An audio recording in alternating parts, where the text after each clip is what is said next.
Boa tarde, pessoal. Obrigado mais uma vez aí a todos por estarem participando aqui do nosso call mensal. Aqui a gente vai falar aqui um pouco do fechamento do primeiro trimestre de 2025. A gente conta aqui com o nosso portfólio manager Marcelo Romero, que está dando já duas boas-vindas a ele da HashDex. Pedro da Penta, nosso head de research, e o Lucas Santana aí também, nosso research para falar um pouquinho aí das atualizações, como que foi aí esses primeiros 3 meses aqui. Então, passo a bola aí para o Marcelo aí, fica à vontade. Obrigado mais uma vez a presença de todos aqui.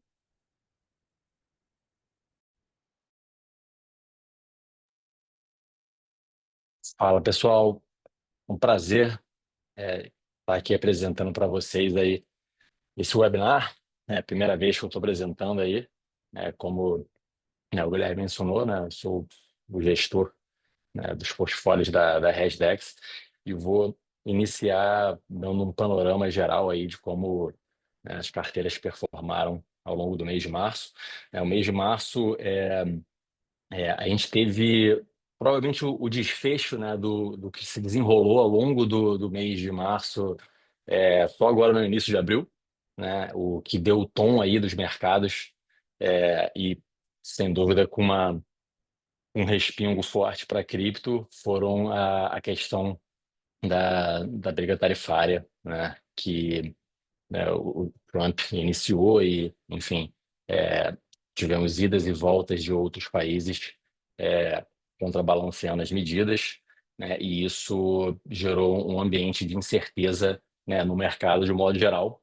E o que a gente observou, né, do ponto de vista do mercado de cripto foi justamente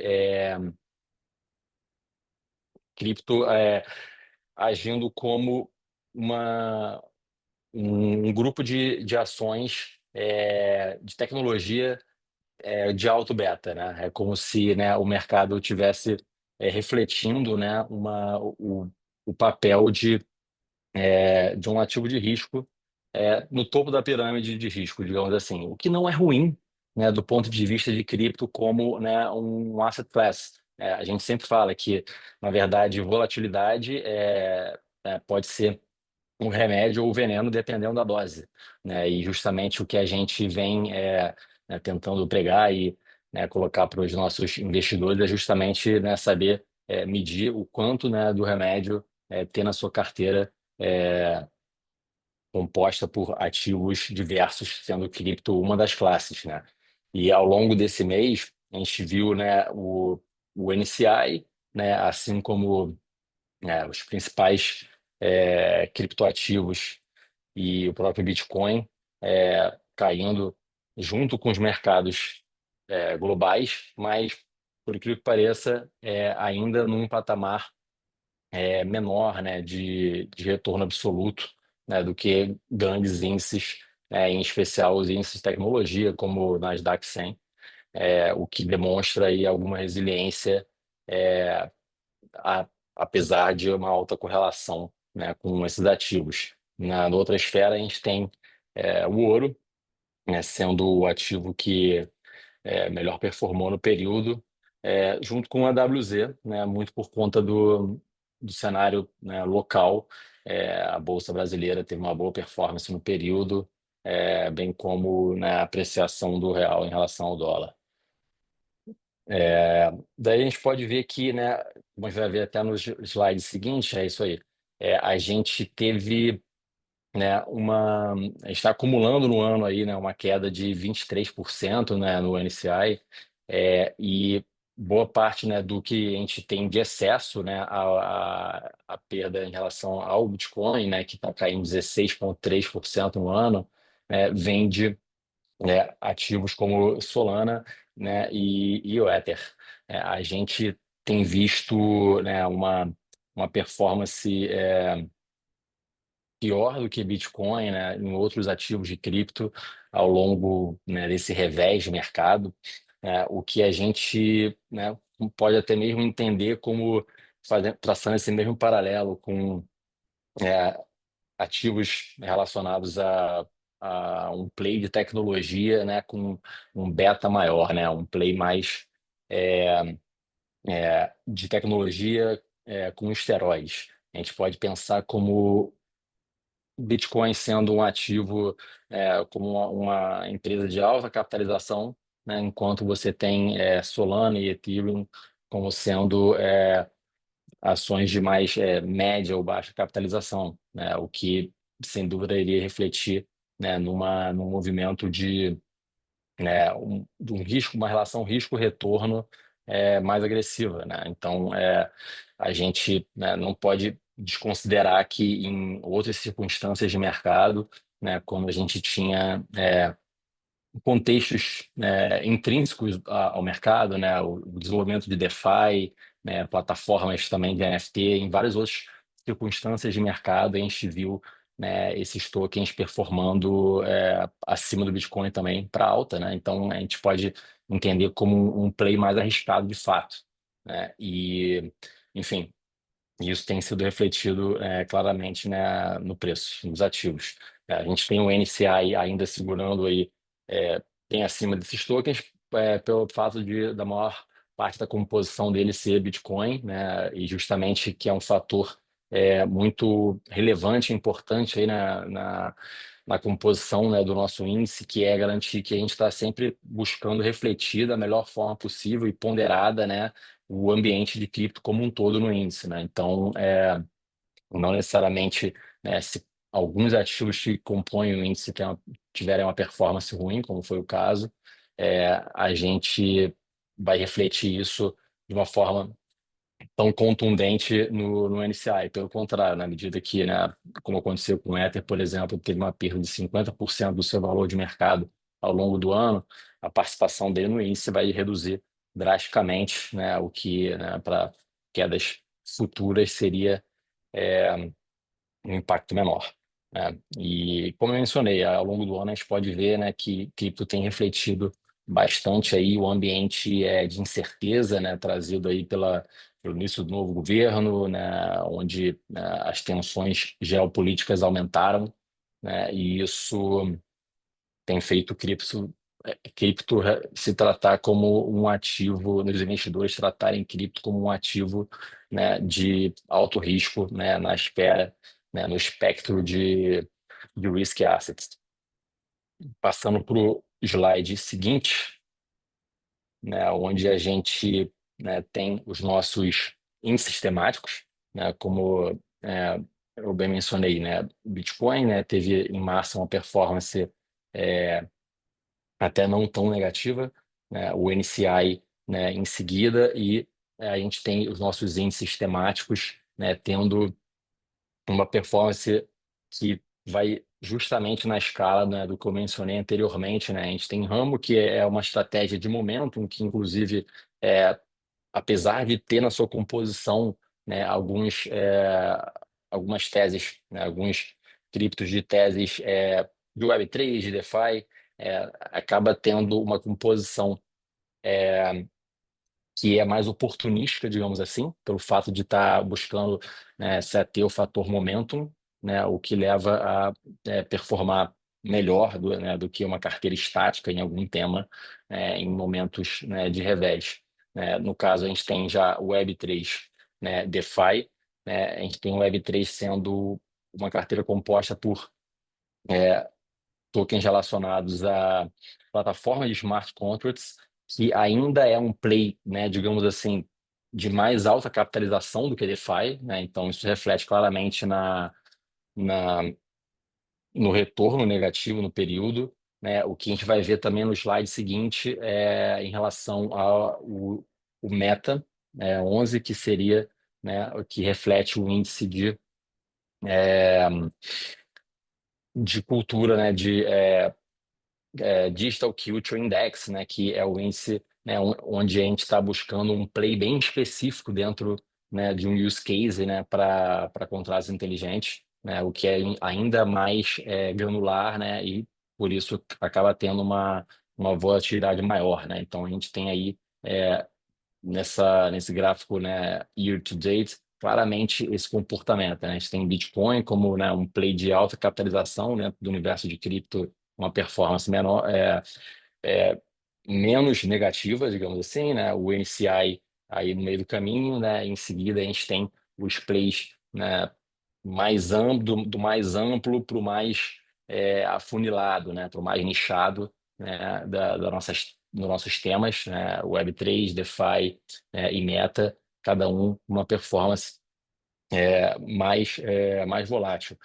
E a gente está aqui, né, agora nesse mês, né, infelizmente dando notícia ruim, né, do ponto de vista de volatilidade, mas justamente, né, a gente segue, né, acreditando que as teses temáticas nada mais são do que um play onde a relação risco-retorno é maior, né? Então você vai estar, evidentemente, num cenário de revés, né, tendo uma perda maior, mas o mesmo tende a acontecer na medida que a gente tenha um contexto bom de mercado, né? E não só um contexto bom de mercado do ponto de vista macro, né? Que a gente acaba vendo que, de uma forma ou de outra, é necessário, né, para cripto como uma classe, né, como um ativo, né, de alto risco no espectro de risco performar bem, mas como também do ponto de vista intrínseco, né, de dentro para fora do ecossistema de cripto, né? São teses muito bem definidas e que já estão em andamento aí, né? E acho que o Lapenta, né, o Santana em seguida, né, vão falar um pouco mais, né, do que desenrolou ao longo desse início de ano, em especial aí, né? E muitas teses, por exemplo, como de smart contracts, já voltam na temática de DeFi. Desculpa, a tese como stablecoins, né, volta na temática de DeFi, volta na temática de smart contracts. Então, a gente muito tranquilamente pode observar ao longo dos próximos meses, né, o mercado dos investidores voltarem as atenções para alguns desses temas que no passado não muito distante foram grandes, assim, né, digamos, né, dentro do universo de cripto. E acho que é isso, né, passar a palavra para o Lapenta, que vai falar um pouco mais aí sobre o que a gente teve aí de conversas, né, nos Estados Unidos no início desse ano, né, e algumas temáticas relevantes. Obrigado. Boa, obrigado, Romero. E mais uma vez aí agradecer a presença de todos. Sempre me surpreende assim mesmo o mercado chacoalhando aí, a audiência alta, a audiência querendo acompanhar o mercado de cripto. A gente trouxe essa discussão que a gente teve presente 2 semanas atrás aí no Digital Asset Summit em Nova York. O time de research aqui viaja constantemente para acompanhar o que está acontecendo nas principais praças do mundo, né? E é importante isso, né? Nós estamos tratando de uma classe de ativo global e com desenvolvimento acontecendo em todas as regiões do mundo. É muito legal acompanhar de perto e ver a temperatura e conversar com as pessoas. E esse evento aí do Digital Asset Summit, das 2 semanas atrás, foi mais um. Esse aqui é um evento que tem uma característica de ser mais voltada para o mundo tradicional, né? Então, uma presença maciça dos grandes players de finanças e instituições financeiras e bancos e corretoras e exchanges, né? Querendo aprender e querendo ver o que está sendo construído em blockchain e cripto, né? Já com a visão, né, de que isso aqui veio para ficar, né? E principalmente para os Estados Unidos, né? E sendo em Nova York, né? Então, a gente vem nessa temática aí faz tempo, de Estados Unidos é muito importante, a gente não para de falar disso inclusive, faz parte, né, visitar lá e ver olho a olho o que está acontecendo. E isso é uma motivação, e outra também é que a gente... O Romero estava explicando um pouquinho aí o espectro de risco dos ativos que a gente traz nos produtos para vocês se exporem, né? E, obviamente, que nós temos dentro da curva de risco o Bitcoin com a tese mais consolidada, com a tese menos volátil, vamos dizer assim, mas você tem todo o resto ali do restante da curva de risco, são projetos em outros estágios de desenvolvimento, né? Então, você tem o desafio aqui de investir, é quase como se fosse investir em capital de risco, né, em venture capital, só que com liquidez, e aí nesses momentos de chacoalho de mercado, é até natural né, devido ao beta mais alto e tal, que essas teses de investimento sofram mais. Mas o ponto é que a gente tem sempre o desafio aqui de olhar o preço, mas olhar o que está sendo feito, né, na indústria, né? Porque tem esse descasamento temporal, muita coisa é para o futuro ainda, muita coisa está sendo construído. Isso é o principal ponto que a gente traz aqui desse Digital Asset Summit, que eu acho que isso confirma, né? Eu trago aqui assim um breve resumo, né, do que foi dito, né?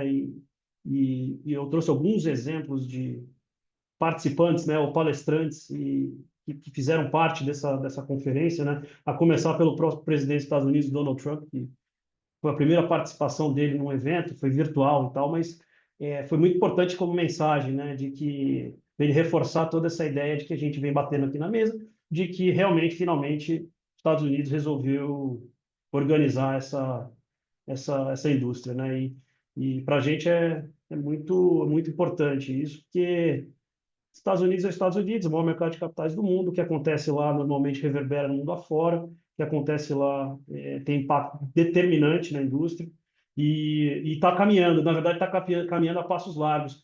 E aí é essa dicotomia, esse que é um pouquinho do que a gente quer trazer, porque você tem esse negócio do ativo líquido, que sofre quando tem grandes ajustes, e você tem também essa questão temporal, que muita coisa está sendo construída, ainda não consegue ser refletida nos preços, né? Mas que está acontecendo, né? Então, o Trump, assim, foi uma conversa muito curta, né? Foi um vídeo que ele mandou, mas foram algumas grandes mensagens, né? Os Estados Unidos vai ser a capital do mundo para criptoativos, né? Eles entendem isso como uma tecnologia financeira, não é simplesmente novo ativo que você pode se expor, é muito mais do que isso, né? Então, ele falou uma hora lá que ele entende que é muito importante que o sistema financeiro abrace, né, a tecnologia como rail, né, como arquitetura, como infraestrutura, não somente como ativo, mas como uma infraestrutura. E aí o principal ponto que ele encerrou lá foi questão, de novo, de regulação, né? Então, o ponto é que, assim, é um trabalho que demanda o Congresso, demanda a SEC, demanda grupos de trabalho, demanda as associações todas que estão envolvidas, né? É um trabalho amplo, não é um negócio simples, porque isso permeia todo o sistema financeiro, permeia várias indústrias, permeia a SEC, permeia a CFTC, permeia muita gente. E o ponto é que é isso, nós vamos agora dar já estão, né? A gente vem batendo nessa tecla faz tempo, mostrando com vários exemplos, né? Mas ele quis reforçar. E que, assim, provavelmente, né, essa é a visão dele, né? É, é, é, uma vez regulado, isso vai criar uma explosão de crescimento econômico. E um outro ponto, né, que ele falou é em relação a stablecoin. Eu acho que as duas principais mensagens foram essas. Regulação, ela está com uma cara agora construtiva, ao invés de destrutiva, que era o caso que tinha anterior.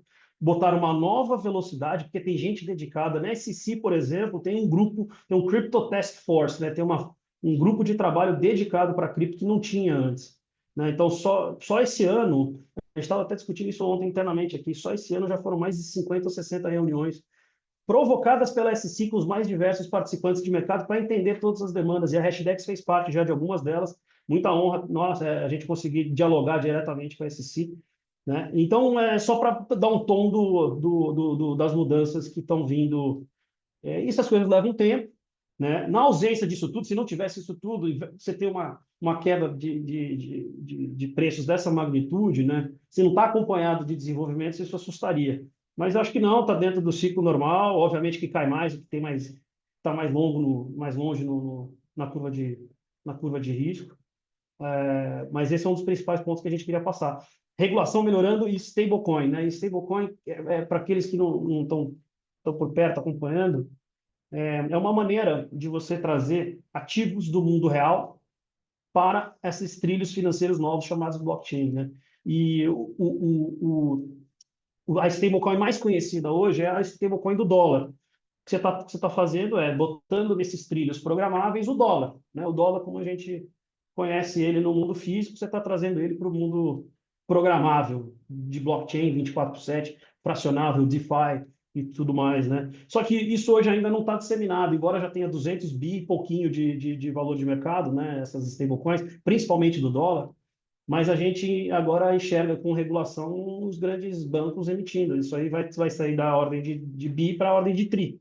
né, assim que isso tiver regulado. Outros stablecoins são todos os ativos financeiros, os valores mobiliários, ações, bonds, títulos de dívida e tudo mais, né? Então, esse foi um grande outro pilar que foi muito discutido, e principalmente nessa conferência, porque tem a presença desses atores aí que eu mencionei, os JP Morgans of the world, né, as Goldman Sachs, os BlackRocks, todos esses caras que são os grandes players do sistema financeiro americano que estão olhando e fazendo coisa já, né? Lucas vai comentar no Market Pulse daqui a pouco, né, os highlights, a gente traz alguns exemplos e todo trimestre a gente traz, né, no relatório Market Pulse essa parte de adoção institucional, coisas que estão sendo construídas por essa galera.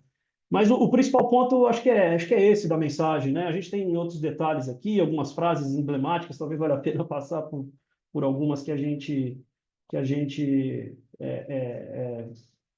gente conseguiu, né? Por exemplo, em relação às reservas estratégicas, né? E de Bitcoin que os Estados Unidos está discutindo para comprar, né? Na verdade, já tem um comunicado e agora está sendo regulado isso, mas o Bo Hines, que é o assessor exclusivo do presidente sobre ativos digitais, quando foi questionado sobre quanto Bitcoin o governo quer comprar, ele falou o máximo que conseguimos, né? Tem uma discussão de se vai ser budget neutral, né? Se vai ser, desculpa o inglês, neutro do ponto de vista fiscal, né? Ou se vai ser com emissão de dívida ou com outros instrumentos, mas esse que na verdade, é a mensagem que ele quer passar, né?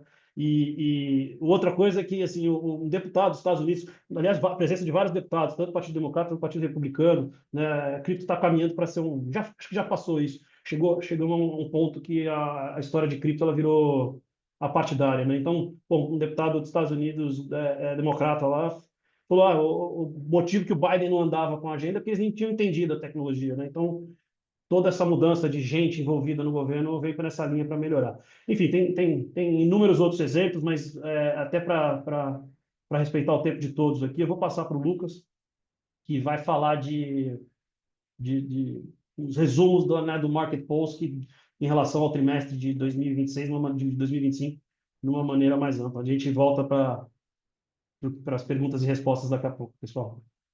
Obrigado. Maravilha, Lapenta. Inclusive, já temos perguntas aqui. Eu lembro a todos de deixarem as perguntas no nosso chat. O Jorge já deixou a dele, daqui a pouquinho a gente já endereça. Eu vou passar rapidamente, aproveitando o ensejo aqui do nosso fechamento do primeiro trimestre e o primeiro call mensal aqui do segundo trimestre, para anunciar, né, o lançamento. Essa semana a gente está lançando o nosso relatório trimestral, assim como a gente tem sempre essa disciplina aqui de estar todo mês com vocês, seja nos momentos de mais euforia positiva no mercado, seja nesses momentos em que o mercado, de fato, está tomando um baque. E eu ressalto aqui, pelo que a gente já discutiu hoje, não só o mercado cripto, né? A gente, às vezes, olha, talvez, no relativo aí, cripto performando pior, mas quando a gente olha no absoluto, equities, nessas últimas 2 semanas, apagaram alguns trilhões de dólares de capitalização de mercado. Então, você apagou alguns mercados cripto dentro do mercado de equities, muito mais longevo do que o mercado de cripto em poucas semanas. Então, isso é um fator muito importante de se ressaltar. E o Market Pulse aqui já o 9º trimestre em que a gente libera esse relatório, é justamente para mostrar aquilo que a gente acredita de mais importante aconteceu no último trimestre, no primeiro trimestre de 2025. A gente começa, e o relatório já nessa semana estará disponível tanto em português quanto em inglês. A gente começa aqui com alguns highlights. Então, o primeiro é o fechamento, de fato, do NCI, né, que a gente sempre foca aqui como esse grande benchmark da classe de ativos. E o que a gente repara é que, de fato, o primeiro trimestre ele ficou no negativo, ali, em cerca de quase 18% de correção, mas que, de fato, e o Romero ressaltou isso muito bem, né, a gente tem justamente a ideia do índice é que você consiga se expor ao crescimento do ecossistema como um todo, e você ponderando ele por market cap, você consegue levar em consideração aquilo que de mais relevante existe e também, ao ter os ativos maiores, inclusive se proteger num momento de correção mais acentuada. Então, o peso ainda relevante que o Bitcoin, por exemplo, tem no NCI, fez com que a gente não tivesse, apesar de algumas correções muito expressivas em Ether, Solana, Avalanche, Uniswap, ainda assim o NCI conseguiu ter uma performance no relativo bem melhor do que os ativos de menor capitalização de mercado. E lembrando também que tanto 2023 quanto 2024 foram anos em que o NCI subiu 3 dígitos em dólar, né? Então, assim, essa correção, obviamente, ela vem aí na esteira do que a gente tem visto do ponto de vista de macro, mas a gente também vem aí de 2 anos muito positivos e essa performance relativa até não foi talvez tão severamente impactada, vamos dizer assim, apesar da gente ter visto alguns ativos performando bem no negativo no primeiro trimestre de 2025. Além do NCI, a gente traz, e aqui eu cito, eu acho que essa ponte cada vez mais estreita que a gente vê entre o mercado, entre o mundo institucional, entre os players financeiros super consolidados dentro do mercado tradicional, e essa interseção cada vez mais forte e estreita entre esses players e o mercado de criptoativos. Então, um marco importante que está presente no relatório, a gente não poderia deixar de citá-lo aqui, é justamente o marco do Buildle, né, que é um fundo, basicamente uma tokenização de títulos do governo, né, do Tesouro Americano, e esse fundo ultrapassou pela primeira vez nesse trimestre, né, no primeiro trimestre de 2025, $1 bilhão em ativos sob gestão e está, na verdade, próximo aí de $2 bilhões. E só para tangibilizar rapidamente, esse fundo foi lançado em março do ano passado, então aí em pouco mais de um ano ele conseguiu não só ultrapassar $1 bilhão, mas já está chegando aí na marca de $2 bilhões, e hoje, originalmente ele havia sido desenvolvido em cima do Ethereum, mas agora já está presente não só no Ethereum, mas em algumas soluções de escalabilidade do Ethereum e também na Solana, né, a expansão mais recente. Então, um pouco da gente falou que a grande corrida das plataformas de infraestrutura de contratos inteligentes, ela não está definida e é interessante ver, inclusive, que os próprios players que hoje começam a utilizar a tokenização em cima de blockchains públicas, já entendendo que possivelmente esse mundo de programabilidade ele não vai necessariamente estar restrito a uma rede, ele pode estar presente em várias outras redes e é importante ter essa presença nesse mundo multi-chain, como a gente gosta de chamar em cripto. Além disso, a gente teve na carta anual do Goldman Sachs essa menção a cripto, né, como um possível competidor, por assim dizer, dentro do mundo de plataformas ou de infraestrutura para as finanças. E essa é a primeira vez que a gente vê um player desse gabarito, de fato, ressaltando essa importância cada vez mais relevante de cripto e essa crescente, vamos dizer assim, rivalização, mas eu não diria nem de rivalização, eu acho de consideração da classe de ativo como, de fato, algo que pode trazer uma disrupção muito grande para o sistema financeiro global, e eu acho que esse tipo de endosso, esse tipo de reconhecimento é bem importante para a classe de ativos. 2 outros exemplos super importantes, eu acabei de falar da BlackRock, né, a maior gestora do mundo, que já tem fundos tokenizados no Ethereum e em outras redes, e a Fidelity agora, também gigante do mundo de gestão de ativos, vai lançar também um fundo de treasuries tokenizados on-chain no Ethereum. Então, assim, mais uma vez, essa narrativa de dólares tokenizados, fundos que fazem a tokenização de títulos públicos do Tesouro Americano, vindo para a blockchain, e não uma blockchain permissionada, uma blockchain pública, uma blockchain dentro do mundo dos criptoativos que deve beneficiar essa tese, mais uma vez, de programabilidade. E também o Banco Central Europeu começando a fazer testes ali, né, do que pode ser no futuro aí algum tipo de tecnologia de registro distribuído, o famoso DLT, né, dentre os quais a tecnologia blockchain está inserida, para justamente começar a utilizar esse tipo de infraestrutura para o projeto do euro digital, né? Aqui no Brasil a gente tem a vantagem, o privilégio de estar vendo o Banco Central fazendo o projeto do Real Digital, que já foi anunciado, o piloto está em andamento, utilizando uma arquitetura muito semelhante à que o Ethereum tem, e é interessante a gente ver que essa tendência ela se estende para outras jurisdições, e a União Europeia certamente é uma que está olhando isso com bastante carinho.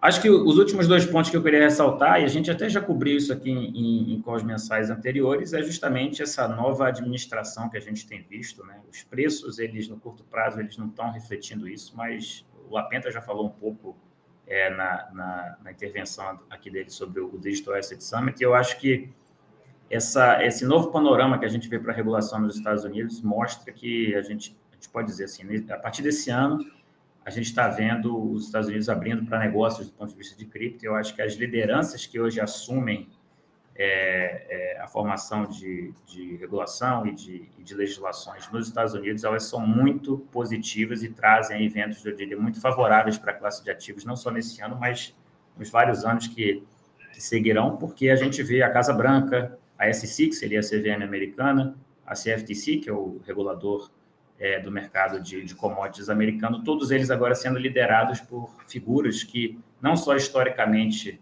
estiveram envolvidas e são pró-cripto, como neste momento já passam a ser cada vez mais vocais de que é necessário desenvolver um arcabouço regulatório robusto para que essa classe de ativos possa desenvolver nos Estados Unidos e que, como o próprio Trump citou ali na intervenção dele durante o Digital Asset Summit, de fato, os Estados Unidos se tornem a grande capital de cripto, né? E sem regulação é muito difícil que isso vai acontecer. Os outros pontos que eu ressalto aqui são esses 10 pontos que a gente já cobriu aqui também, dentro desse arcabouço possível de proposta regulatória nos Estados Unidos. Isso tudo está disponível dentro do nosso relatório.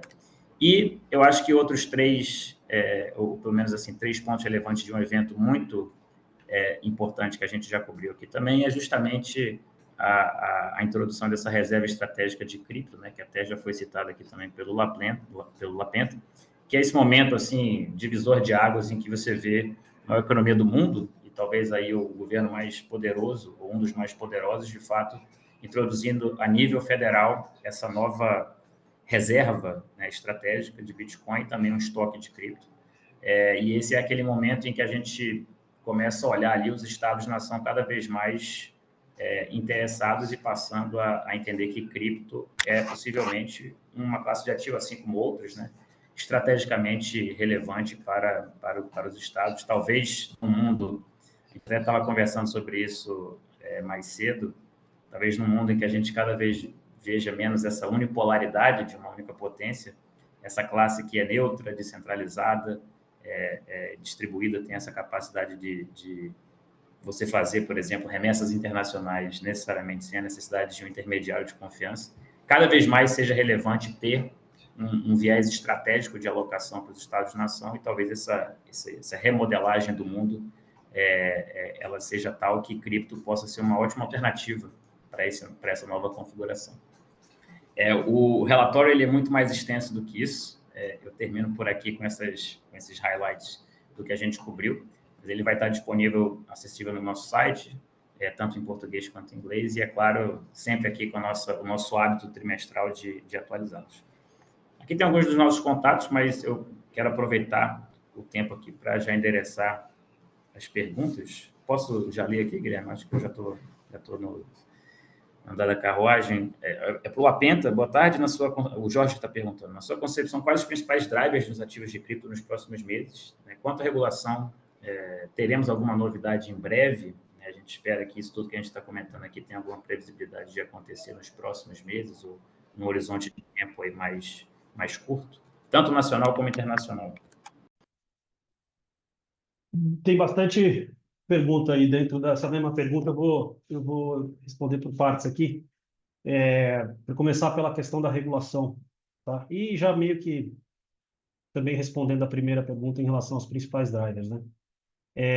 Eu acho que nós estamos num momento, como a gente vem colocando aí, determinante, né, em questão de regulação nos Estados Unidos.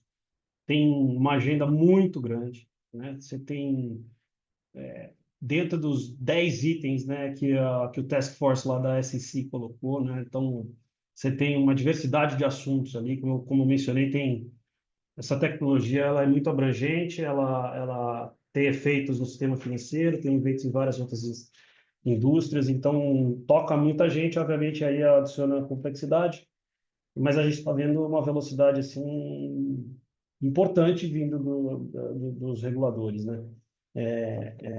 Inclusive Tesouro Americano e uma série de coisas. Então, internacionalmente, eu acho que a gente vai entrar, difícil dizer se é no mês seguinte, daqui 2 meses, daqui 3 meses, mas assim, numa janela que deve durar os próximos 12 a 18 meses, que vão ter quase que diariamente novidades, ou semanalmente, ou com alguma frequência alta, né? O meu ponto que eu quero fazer é que, como são muitas frentes, muitas coisas sendo feitas, a gente vai começar a ver que isso começa a ganhar, agora sair da parte de estruturação, negociação legal e tal, para entrar a ser, de fato, regulamentada, lei e normativas e tudo mais, né? Então, eu coloco que os próximos 12 meses vão ser lotados de novidades vindo dos Estados Unidos, tá?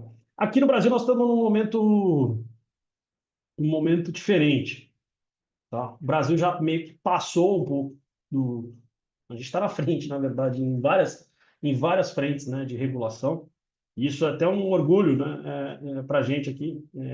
Então, aqui muita coisa do que está sendo feito lá fora já foi feito aqui, né?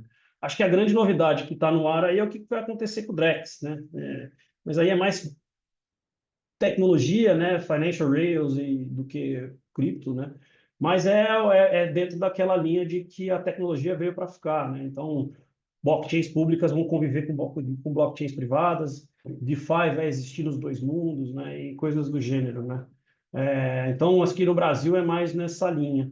E aí, assim, o que eu vejo dentro de principais drivers, né? Eu acho que a gente está numa fase de mercado, né, com um nível de incerteza muito grande, natural que, né, gestores de risco reduzam risco, né, retirem risco da mesa e fiquem numa pegada de, né, wait and see, né, vamos esperar para ver até a gente conseguir ter clareza maior do que está acontecendo, mas nesse, né, a gente vem trazendo, né, faz tempo aqui, para quem nos acompanha, que cripto tem vol mesmo, drawdown, né, quedas de 20%, 30%, acontece inúmeras vezes dentro do ciclo, né, e a gente tenta sempre aprender, né, e interpretar essa nova classe ativa a cada ocorrência nova. E essa não foi diferente, né? O que a gente está aprendendo dessa, né, é que, assim, o mercado está começando a diferenciar dentro de cripto e não botando tudo dentro de um grande bolo, as teses de investimento. Então, você tem a tese de investimento de Bitcoin, né, caindo aproximadamente na média, aí com as grandes classes de ativos, obviamente todo o resto, né, plataforma de contrato inteligente, aplicações, coisas que estão mais no espectro de risco caíram mais, mas você vê uma diferenciação. Então, você tem Bitcoin, assim, surpreendendo até que positivamente, eu esperaria cair até mais, está caindo, nem caiu tanto, tá? Então, eu acho que tem uma informação aí, e todo o resto meio que se comportando como empresas de tecnologia de duração longa, coisas mais arriscadas e tal, né? Então, você tem essas duas diferenciações dentro do mercado, e à medida que na ausência de notícias novas vindo de regulação, eu acho que o mercado vai tradar muito no ciclo macro por enquanto. Mas, como a gente vai estar em paralelo, vindo um monte de notícia boa de regulação, eu acho que o viés é de alta, assumindo que o que vem de regulação será positivo, e eu acho que vai ser, né, que vai melhorando a indústria como um todo, né? Então, eu acho que vai ter um pouquinho de correlação com ativos de risco, nessa característica que eu coloquei, em paralelo, a regulação, na minha opinião, trazendo só notícia boa daqui para frente, principalmente nos Estados Unidos. Não sei se alguém tem mais algum comentário.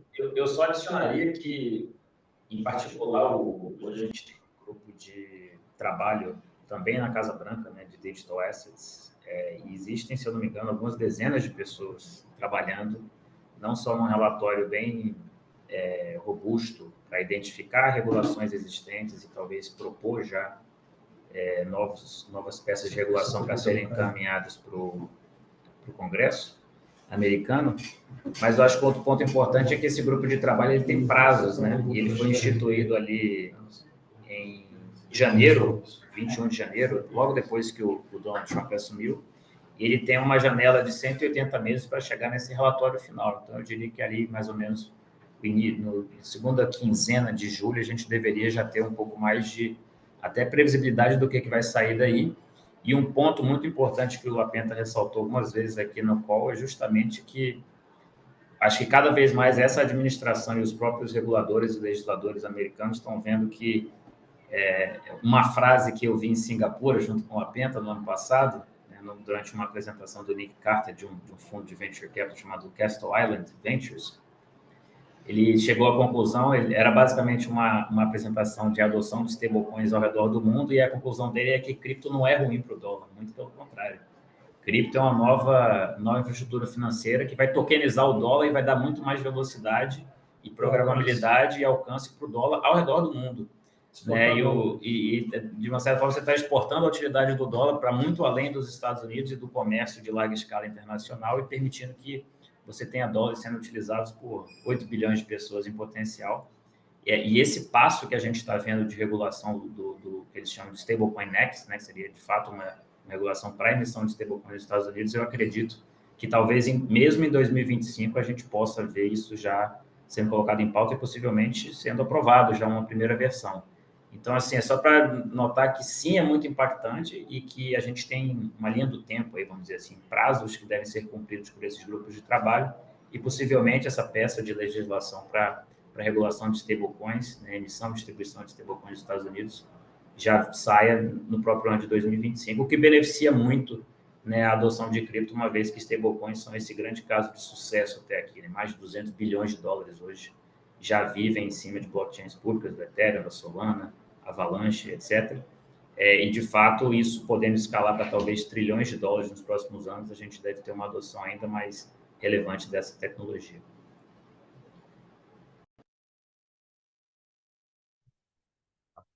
A gente recebeu aqui uma pergunta, pessoal. Boa tarde, pessoal. Como está a fase de teste do ETF de XRP? Boa. Não sei quem que respondeu aqui, está sem nome, está anônimo, mas a gente, bom, saiu a público aí que a gente está no processo de ter um ETF de XRP, mas a gente não pode comentar muito porque envolve regulador, né? Mas essa informação veio a público e a gente está assim nos finalmente aí. Então não podemos dar muitos detalhes, mas acho que é só isso, acho que isso é o suficiente para responder nesse momento aí.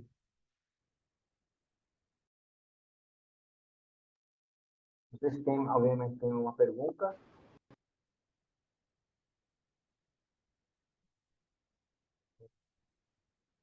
Eu queria agradecer, pessoal, mais uma vez aí a participação de todos no nosso call mensal. Às vezes vai estar gravado, sigam nas nossas redes, a gente está aqui à disposição, como sempre.